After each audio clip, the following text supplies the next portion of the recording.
పుల్లూరు అనే చిన్న గ్రామంలో జంతువులన్నీ పొలాల దగ్గర ఆనందంగా ఉండేవి.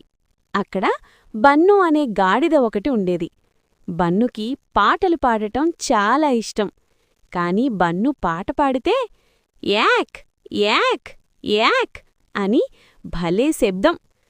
అది విన్న కోళ్ళు గుడ్లు పట్టడం ఆపేవి. కుక్కలు చెవులు మూసుకునేవి. అయ్యో బన్నూ, ఆపురా అని ఆవు నవ్వుతూ అనేది. ఒకరోజు బన్ను బాధగా చెరువు దగ్గరి కూర్చున్నాడు. అప్పుడు చెట్టుపై నుండి చిట్టి కోతి చికి దూకి మాట్లాడింది. నీ పాట భయంకరంగా ఉంది, కాని అదే ఉపయోగపడుతుంది అంది. ఆ రాత్రి నక్క కోళ్లను దొంగిలించడానికి వచ్చింది. బన్ను గట్టిగా పాడాడు, యాక్ యాక్ యాక్. నక్క భయపడి దయ్యం దయ్యం అంటూ పారిపోయింది.